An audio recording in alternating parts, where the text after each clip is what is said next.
I'm happy to present Alex, who will be discussing Subsocial, the decentralized social networking system on Substrate. Alex? Hi, Bill. Thank you for having me. Today, I'm a little bit sick, so don't mind if I will sound a little bit slow or, I don't know, lost. But let's talk about great use case of Substrate at our project. It's called Subsocial, and this is a social networking plus finance protocol built on top of Substrate blockchain framework. And let's start with a classic slide that talks about problems, so like why are we doing this, what are we trying to solve, and I would like to highlight 5 of most interesting and challenging problems that we are trying to solve. It includes global censorship, unfair monetization, monopoly on network effects, lack of customization for social networking, and algorithm dictatorship. I think I will get into some of them, not all of them. And let's start with unfair monetization. So everyone knows that on existing Web 2.0 social networks, such as YouTube, Patreon, Twitch, whatever, you have some number of monetization methods, like 2, 3, 4 methods. But if you look at DeFi, you can see that there are endless ways to be creative in terms of what monetization ways you could have.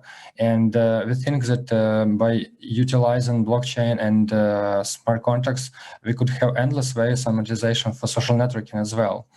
Next thing, let's talk about monopoly on network effects. This is a very important one as well, because social networks are very, very cornerstone of our communication online, and we use them every day, most of the people. And why they're so powerful? Because they own these network effects. And you can think that at one side we provided our data to these corporations, and from the other side we cannot fully utilize what we provided to them, and you need to ask access to get your data, and sometimes you cannot even get access to their API. Whereas if built on blockchain, like in our case, you already have open social networking graph out of the box that is permissionless, and anyone can have access to anything that is put there by users of this social network built on blockchain. And let's talk about last one. For example, again, let's get back to this API thing of social networks. So you can think like you can use API and build something alternative and maybe some sort of even competitor to existing social networks. But actually you cannot do it because they're kind of limiting access, rate limiting your requests, and they actually don't give us full spectrum of all the possible features of what they have on their side, on their backends. But in case with blockchains, again, it's blockchain is by default open permissionless system, right? And it already has built-in API, and you can extend it with other tools like GraphQL and off-chain indexing and on all this stuff. And it means that with Subsocial, you can build endless alternative user interfaces, backends to social networking, and build your own niche communities on top of open, distributed, permissionless social graph.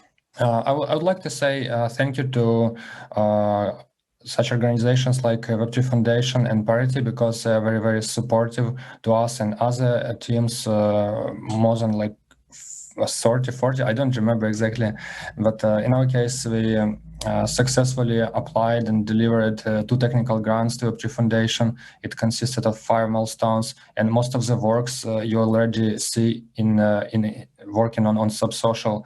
So Subsocial consists of what we've done during this grants for Web3 Foundation. And also we are part of the first batch at Substrate Builders program, and this is very great and helpful initiative. We had a lot of webinars and special events and open and supportive chats for participants of Builders program. So if you have a chance to join it, I highly recommend to doing so. So lots of us already know such terms like DeFi, NFT, Metaverse, and so on. And I think that at Subsocial, we're kind of combining NFTs and DeFi and good old school social networking, but on a decentralized way. So we call it SoFi. It means social finance. And one of the crucial elements of achieving this social finance future is that if you use social tokens, when every person, organization, or blog can have their social token optionally, of course, and by utilizing all the creativeness of smart contracts, we can get to the situation where we have everything we need on chain on the level of first-class citizens, such as your persona, your follower base, your assets, varying from posts to NFTs to avatar, whatever, and plus applying smart contracts and tokens, you can monetize your activities, your user base, and your social graph. So among some of the core features of Subsocial, I would like to highlight such as we are building on Substrate. Of course, one of the killer features is upgradability.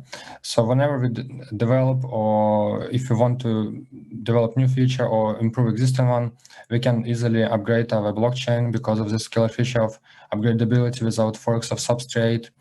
Another cool thing that we have is Spaces. Spaces is like a blog or forum or subreddit or page on Facebook. So in our case, you have your own space, or even you can have multiple spaces. And such as we are on blockchain, and we have this multi-sigs and all that cool stuff, that you can think that your space as a DAO, and actually we're planning to allow issuing tokens there, and multi-sig addresses could own this space. So in this way, your classic kind of subreddit becomes DAO in case of Subsocial. Also, following all this DAO and on-chain governance, we can have transparent moderation. So, for example, in our case, we have developed such models for moderation where people can report inappropriate or legal content that is not following rules of a particular space, and moderators of that space or owner can review this and block or allow this content. Also, we're using such things like roles and permissions, and for those of you who are using Discord heavily, you can find this kind of similar, so that you can create such interesting dynamic roles like editor of your space, or moderator, or contributor, whatever. So it's very configurable. So, and more classical components of social networking that is well known from Web 2.0 is again like spaces that is analog to blogs, and then each space can have multiple posts, and the posts can have comments and upvotes and downvotes. And in our situation, we do it through blockchain. Of course, some of you can think that it's not optimal, but we always can improve architecture and introduce off-chain posting and combine it with on-chain, so then users can decide what way they want to go. And everything works on Substrate version 3. Right now, we're moving to the latest Substrate, and content such as images and titles of posts, text, body of post is stored on IPFS. On Substrate, we store just CIDs. This is a content identifier from IPFS. And one of the coolest feature, in my opinion, is that we don't have email plus password authentication. So on Subsocial, you log in just with your Substrate key pair. For example, you can log in via Polkadot.js extension. And it means that on Subsocial, you own your keys, you own your content, right? So also we extend functionality of Subsocial with off-chain features that is not very possible and optimized to do on blockchain, such as personalized feed and notifications based on what spaces or authors you follow, and full text search where you can search for content from post and space via using, like, for example, Elasticsearch. And also our web app that works on top of blockchain, it's search engine optimized. And it means that when Googlebot requests page, it is rendered on backend.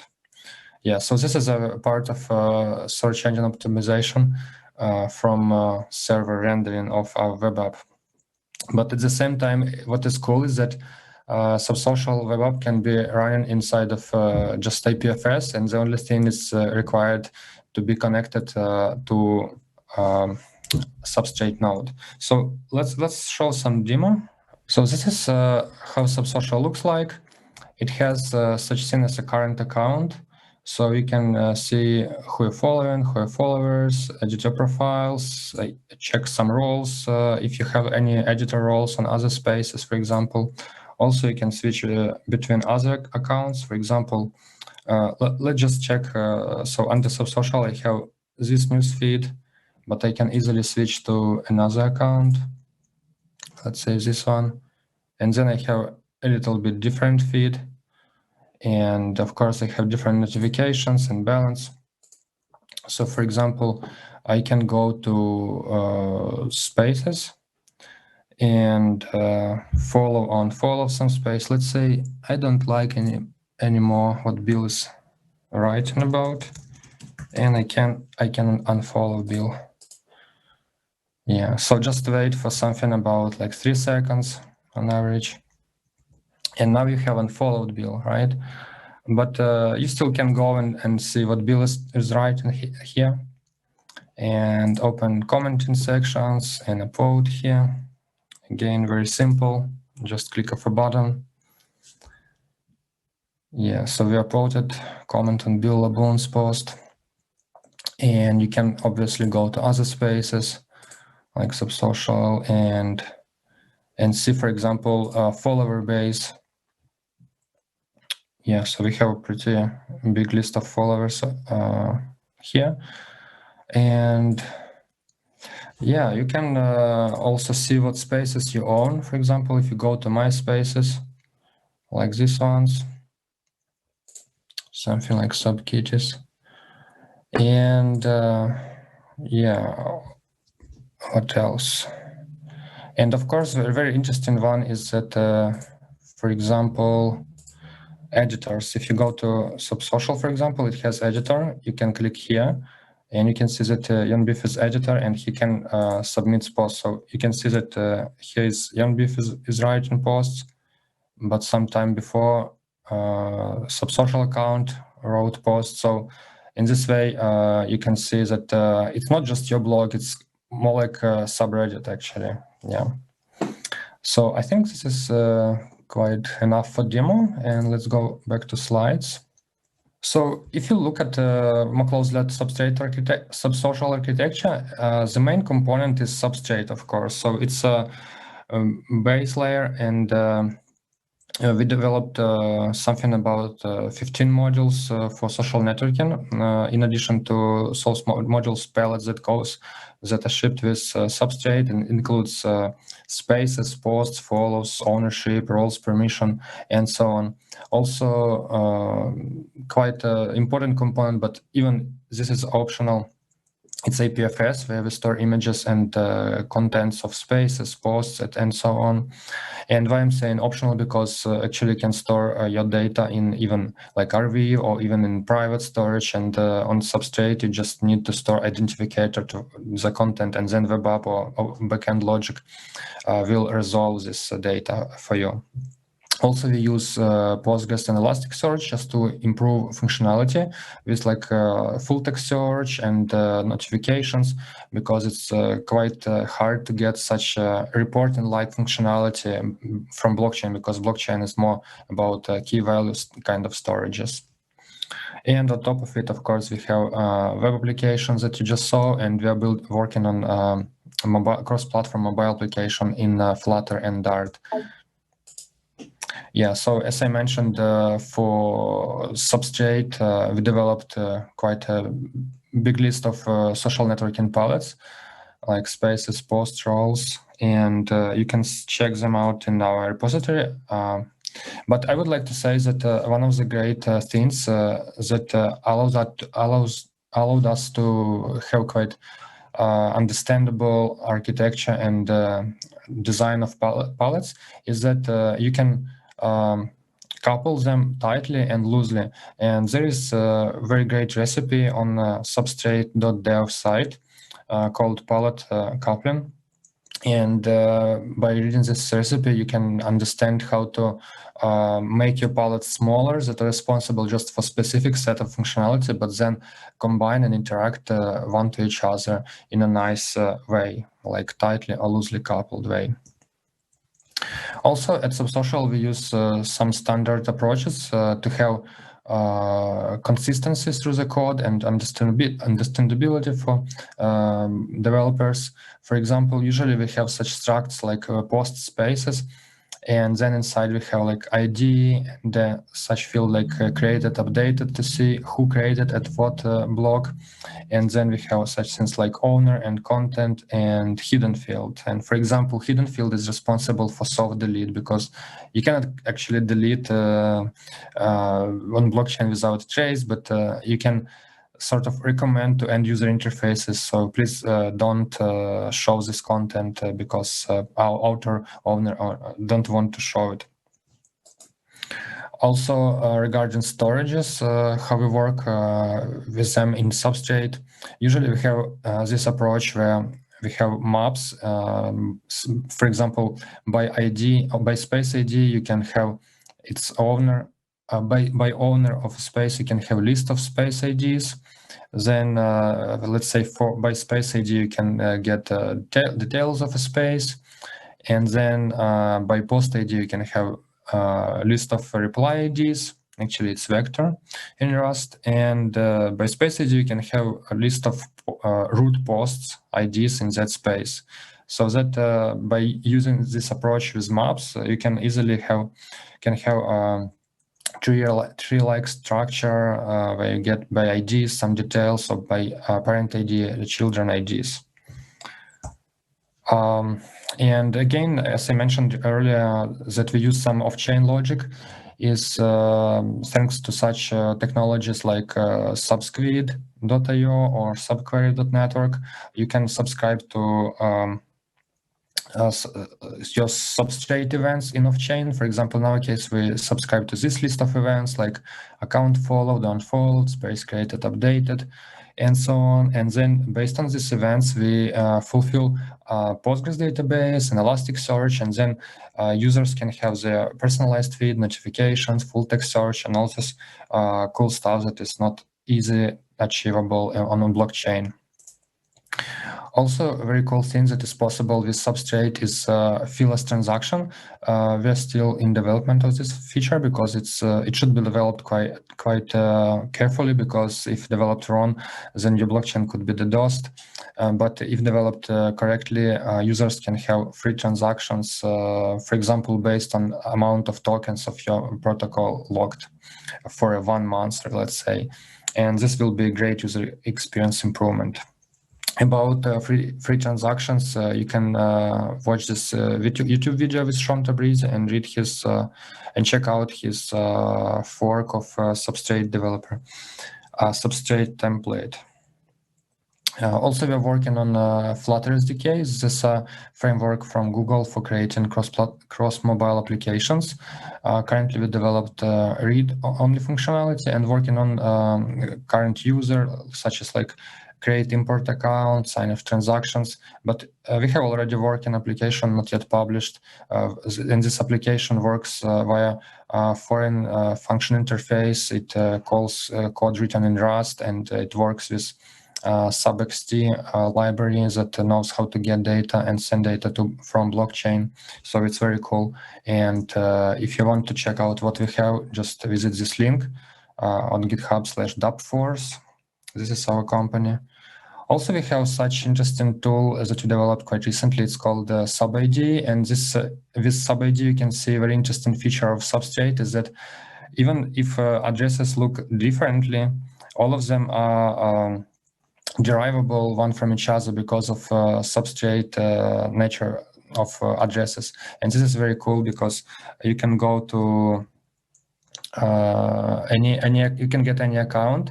Let's say I have open actually Bill Laboon over here, and you can see public portfolio. So it's like decentralized public portfolio manager explorer. You can see like pie chart, with locked free balances. You can see contributions to crowd loans, and again, you can see them in a chart way. You can even unpin something of this. You can see assets from state mine, not all of them, but some that are most popular.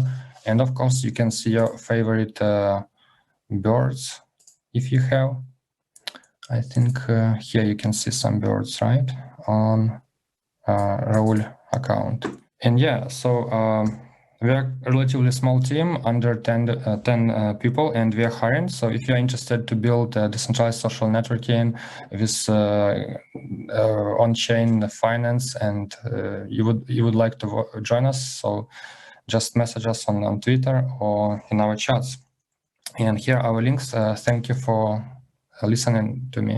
All right. Thank you very much, Alex, although I was a little upset that you unfollowed me. I Just will do it one. again. That's fine. Just one question. So I know that there's a direct connection with your Polkadot account or Kusama account. Is there any thoughts of also integrating decentralized identity solutions, of which there are several in the Polkadot ecosystem? Yeah, are you talking about something like Guild? Yes. Yeah, actually, we even discussed. We already had a couple of calls with them, and we're in good contact. And we are very, very interested. But for example, Kilt was very, very busy with parachains through this year, and now after parachains, some also work should be done on their side, and on our side, we have tons of things to work on. But in short, yes, we're super, super interested to add support for decentralized identities. Yeah, it's true. Okay. All right. Thank you. I see there are a lot of other questions in the chat. So please, go to the Discord, or you definitely can see Alex and team in the community quite often. So thank you again, Alex. That was a very, very great presentation.